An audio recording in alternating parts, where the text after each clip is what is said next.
The United Nations Security Council says it's unable to verify the circumstances in which a plane allegedly carrying dozens of Ukrainian prisoners of war crashed in southern Russia. The Kremlin says Ukraine shot down the transport aircraft carrying 65 Ukrainian soldiers to a scheduled exchange of prisoners. Moscow says Ukraine was given a 15-minute warning of the flight and that both of the plane's black box recorders have been recovered. Kyiv says it has seen no evidence that the aircraft was carrying Ukrainian prisoners.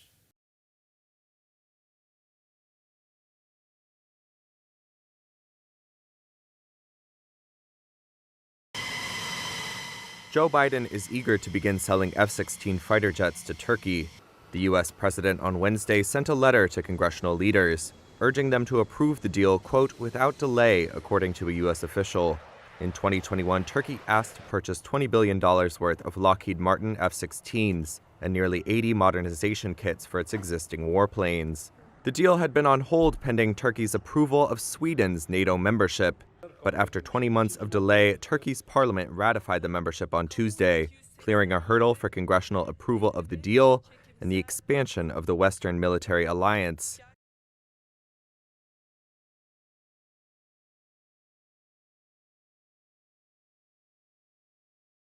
U.S. officials say North Korea could take some form of lethal military action against South Korea in the coming months. Quoting White House Deputy National Security Advisor Jonathan Feiner, who spoke at an Asia Society forum on Thursday, the New York Times reported that the regime had, quote, chosen to continue going down a very negative path. Daniel Russell, a former senior official at the U.S. State Department, also said that preparation should be made for the possibility of shocking kinetic action, with the leader seemingly intent on a strike that goes beyond North Korea's shelling of the South's Yeonpyeong Island in 2010.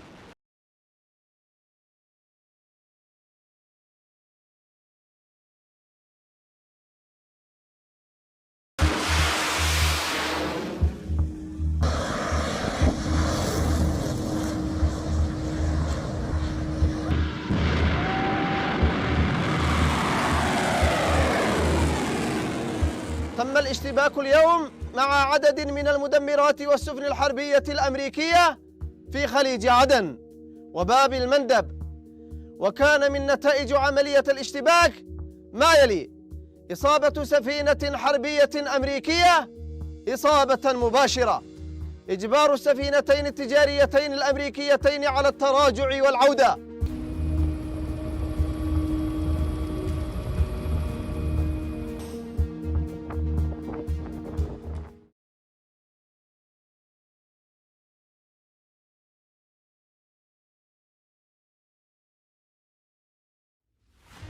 A tragic incident that unfolded last week in Mali shook the nation and claimed the lives of over 70 individuals. Last Friday, that is on January 19th, an unregulated gold mine in Mali collapsed, leaving more than 70 people dead. Approximately 100 people were present in the mine at the time of the collapse.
At least 30 people have been killed and several others injured in a series of attacks around Mangu town in Nigeria's Central Plateau state. The attackers targeted several villages located on the borders of the local government areas of Mangu and Barkin-Ladi, said Joseph Guancat, head of the Magaville Development Association, or MDA. Survivors reported that gunmen indiscriminately shot at people, including women and children, and set fire to houses and property.